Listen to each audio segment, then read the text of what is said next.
Thanks to all, myself, Dr. Leenta Arora, Assistant Professor, Department of Botany, Government PG College Bara, Rajasthan. Today we are going to study about Nostoc. बच्चों, Nostoc के मैंने पहले video में प्रथम lecture में मैंने आपको Nostoc के जनरल इन्फॉर्मेशन के बारे में बताया था, उसकी स्ट्रक्चर के प्राप्ति स्थल के बारे में बताया था, उसके स्ट्रक्चर के बारे में बताया था. इस वीडियो में मैं आपको नोस्टॉक के रिप्रोडक्शन, उसकी इकोनॉमिक वैल्यू के बारे में बताऊंगी.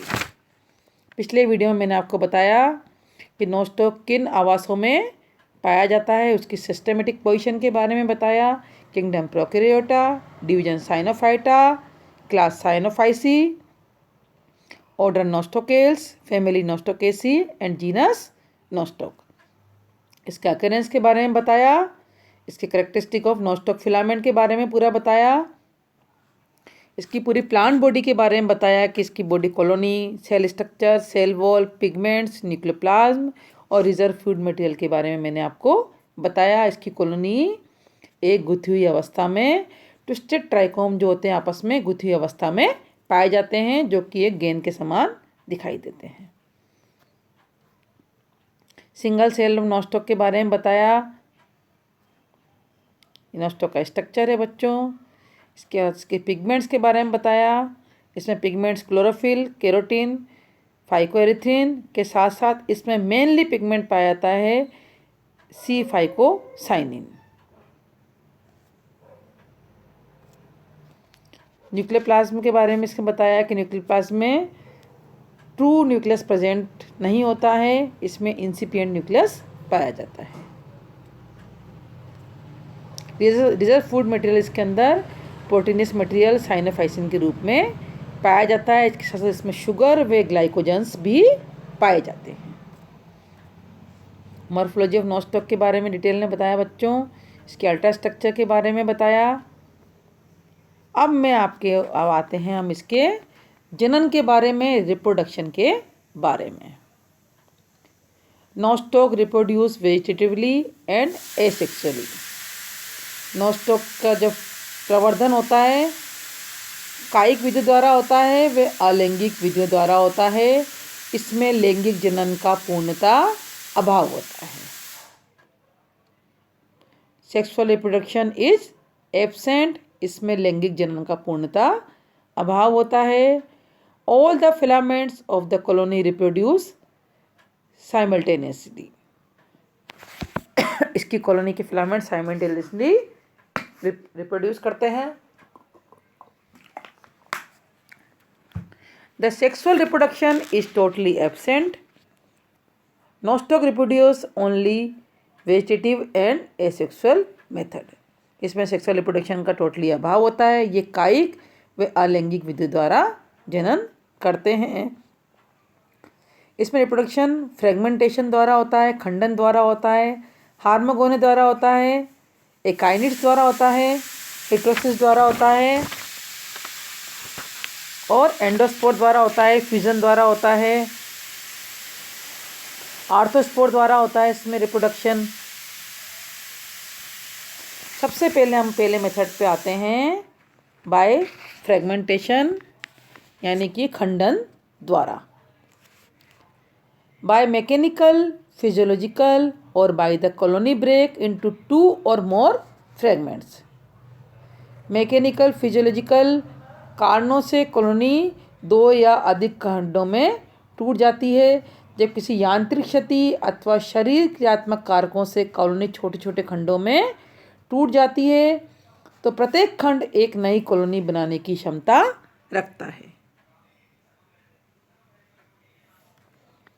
Each of fragment is capable to develop into new colony of nostoc.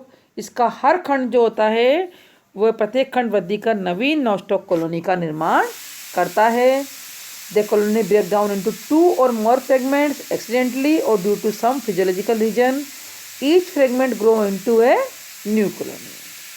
Her fragment new colony का फॉर्मेशन करता है. सेकंड इसकी विधि है बाय हार्मोगोनिया. हार्मोगोनिया के द्वारा it is one of the very common method of reproduction in nostoc. ये काई जनन की सबसे सामान्य विधि है जो कि नॉस्टॉक में पाई जाती है। द फिलामेंट में break into a number of pieces because of the decay of ordinary vegetative cells or owing to the appearance of heterosis। कुछ असामान्य अंतर्वेशी कायिक कोशिकाओं के अपहासन द्वारा अथवा हेटेरोसिस के निर्माण से ट्राइकोम अनेक छोटे छोटे खंडों में टूट जाता है। कुछ सामान्य अंतर्वेशी कायिक कोशिकाओं के अपहासन द्वारा डीजनरेशन से अथवा हेटेरोसिस के निर्माण से ट्राइकोम छोटे छोटे खंडों में टूट जाता है। ये बहुकोशिकीय खंड हार्मोगोनिया कहलाते हैं। हार्मोगोनिया कॉलोनी के श्लेष्मीय आवरण को भेदकर बाहर निकल आते हैं तथा नई कॉलोनी बनाते हैं। कभी कभी हार्मोगोनिया मात्र कॉलोनी से बाहर नहीं निकल पाते हैं। ऐसी स्थिति में ये उसी कॉलोनी के भीतर ट्राइकोम बनाते हैं। The detailed structure of vegetative cell of nostoc is similar to that discussed in general account of myxophycean cell. Hormogonia diagram में नजर आ रहा है। नॉस्टॉक का फिलामेंट है वो 2 टुकड़ों में बट गया और इसका जो हर टुकड़ा है वो बढ़कर एक न्यू फिलामेंट का फॉर्मेशन करता है। It is most common method in nostoc. Nostoc में ये सबसे मोस्ट कॉमन मेथड है। The filament broken down into many short length piece they are called as hormogonia. Filament टूटकर छोटे छोटे टुकड़ों में बढ़ जाता है जिसे कि हम हार्मोगोनिया कहते हैं। क्षतिग्रस्त होकर या कुछ दूसरे मैकेनिकल कारण से या दूसरे यांत्रिक क्षति से या फिर शरीर के आत्मक कारकों से छोटे छोटे खंडों में टूट जाता है। प्रत्येक खंड नए फिलामेंट का, प्रत्येक खंड को हार्मोगोनिया कहते हैं जो कि नए फिलामेंट का फॉर्मेशन करता है। These fragment are formed due to development of heterocyst और death of any vegetative cell. These Harmogonia come out of the colony by piercing the colony sheath. Each develop its own sheath and aggregate to form a new colony. हर हार्मोगोन बढ़कर एक नया filament बनाता है जो आगे जाकर एक नई कॉलोनी का फॉर्मेशन करता है। Asexually reproduction by एकाइनिड्स। अलैंगिक जनन इसमें एकाइनिड द्वारा होता है। निश्चेष्ट बीजाणु द्वारा इसमें अलैंगिक जनन होता है। An akinete is thick wall dormant cell derived enlargement of vegetative cell.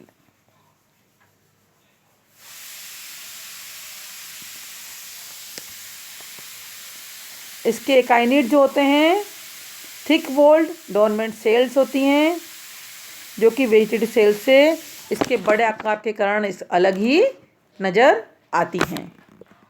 These are also called as resting spores और arthrospores and found by many species of nostoc.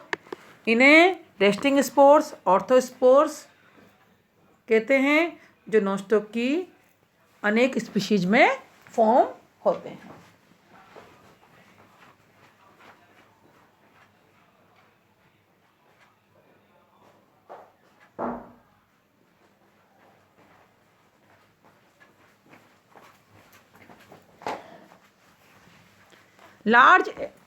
Large amount of reserve food material along with the cyanophysin granules is being stored by the एकाइनिड। एकाइनिड के अंदर बहुत अधिक मात्रा में reserve food material एकत्रित हो जाता है। In favourable condition they directly और indirectly giving rise to new filament. जब फेवरेबल कंडीशन आती हैं तो ये नए फिलामेंट के रूप में डेवलप होता है। The content of akinete divided into bit prior to germination. या फिर ब्रीफ में समझाती है बच्चों, प्रतिकूल परिस्थितियों में ट्राइकोम की कुछ कोशिकाएं भोजन एकत्र करने के कारण बड़े आकार की हो जाती हैं। जब एडवर्स कंडीशन आती है इसकी, तो ट्राइकोम की कुछ कोशिकाएं भोजन एकत्रित करने के कारण बड़े आकार की हो जाती हैं। वे इनकी भित्ति भी अपेक्षाकृत मोटी हो जाती है। ये कोशिकाएं सुप्त बीजाणु, रेस्टिंग स्पोर्स, संधि बीजाणु, ऑर्थोस्पोर अथवा निश्चेष्ट बीजाणु एकाइनिड कहलाते हैं। इनमें कम तापमान व जलाभाव सहने की क्षमता पाई जाती है, यानी कि कोल्ड व ड्रॉट रेजिस्टेंस ये होते हैं। इनका प्रकीर्णन पक्षियों, जंतुओं व वायु द्वारा हो सकता है। अनुकूल परिस्थितियों में इन बीजाणुओं का जीव द्रव्य सक्रिय हो जाता है तथा बीजाणु भित्ति को तोड़कर नया तंतु बनाता है। निश्चेष्ट बीजाणुओं का निर्माण सदैव हिटोसिस की समीपस्थ कोशिका में ही होता है। फ्रिश के अनुसार हिटोसिस संभवतः कुछ ऐसे रासायनिक पदार्थ स्रावित करता है जो निश्चेष्ट बीजाणुओं के विकास को उत्प्रेरित करते हैं। ये आपको डायग्राम में दिख रहे हैं, एकाइनिड दिख रहे हैं। हिटोसिस के साथ वाली सेल्स में एकाइनिड बना है।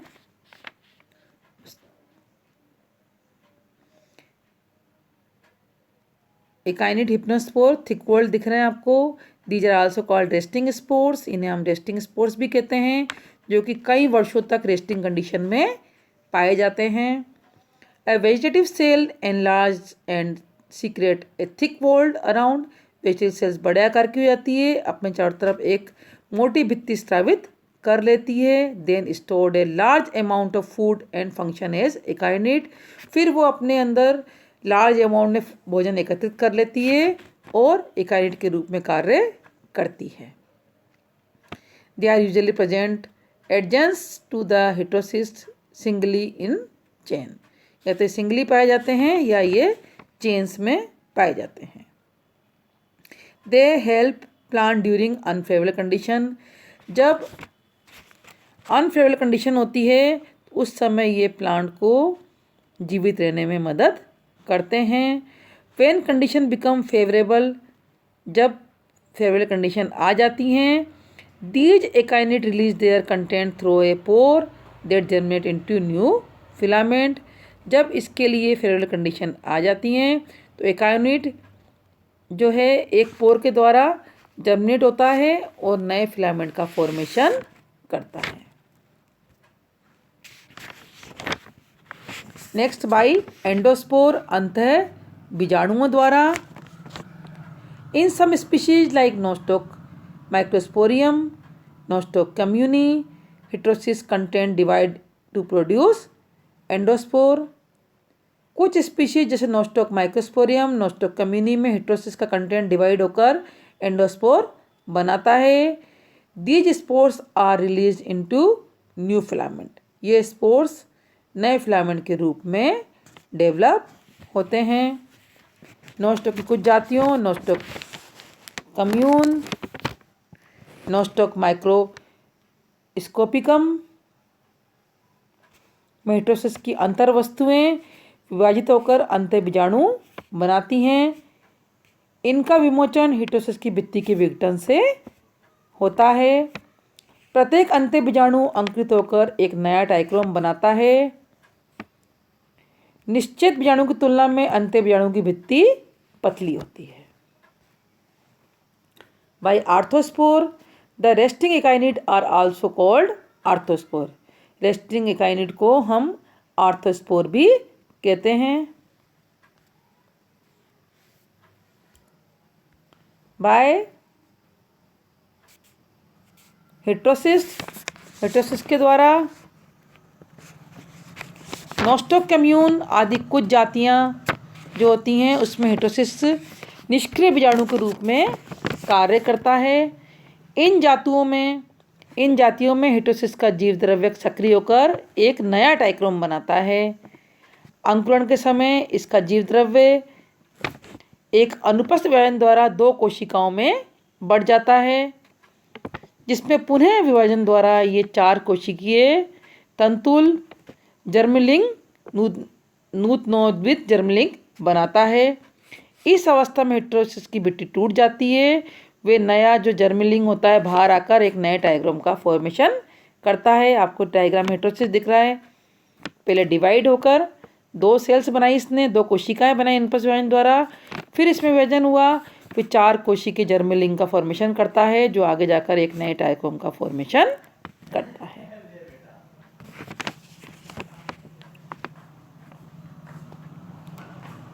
Biotechnological importance of nostoc.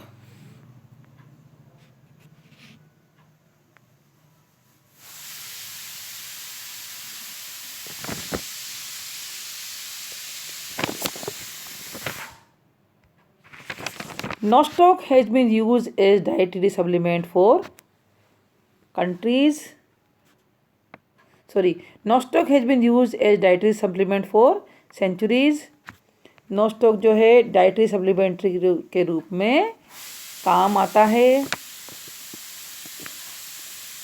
Several edible species, Nostoc commune, Nostoc spheroids, Nostoc Flagelliforme have been collected from various natural habitat for human use. इसकी कई जातियाँ खाई जाती हैं जो कि नेचुरल हैबिटेट से इनको कलेक्ट करके और इन्हें मानव यूज़ करता है। Recently, the nutritional value of the edible nostoc species has been characterized. अभी रिसेंटली जो नॉस्टॉक की जातियाँ खाई जाती हैं उसकी न्यूट्रिशनल वैल्यू के बारे में भी पता लगाया है। A number of pharmacological studies suggest that nostoc contain a variety of bioactive compound with the anti tumour, antioxidant और एंटी इन्फ्लेमेटरी फंक्शंस। बहुत सारी फार्माकोलॉजिकल स्टडीज जो हैं नॉस्टॉक के बारे में की गई जो कि सजेस्ट करती हैं कि नॉस्टॉक में बायोएक्टिव कंपाउंड पाए जाते हैं जो कि एंटी ट्यूमर, एंटीऑक्सीडेंट और एंटी इन्फ्लेमेटरी फंक्शन करते हैं हमारी बॉडी में। इसलिए ये हमारे लिए एक एंटी ट्यूमर के रूप में, एंटीऑक्सीडेंट के रूप में और एंटी इन्फ्लेमेटरी एजेंट के रूप में कार्य करते हैं।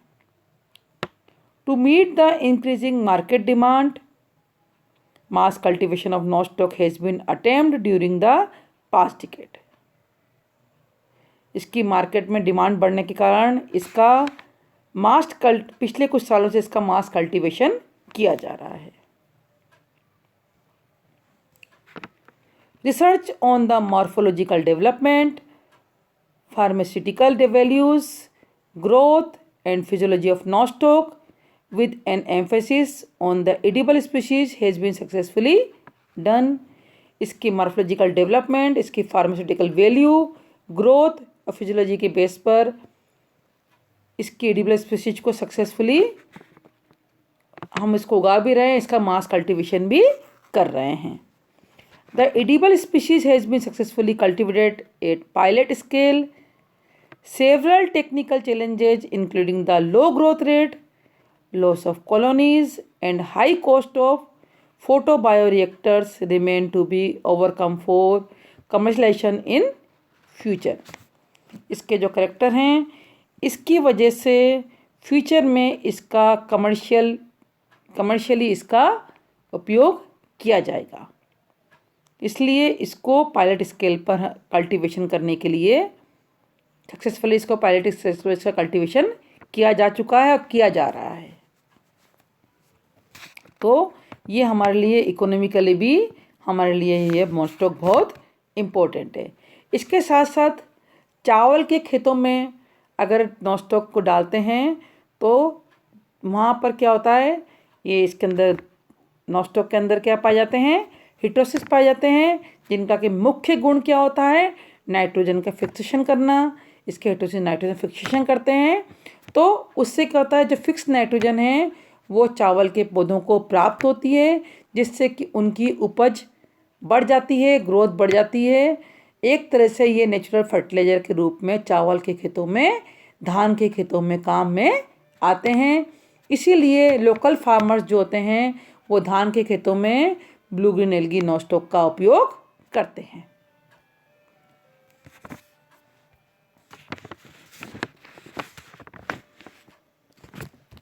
थैंक यू बच्चों, थैंक यू सो मच।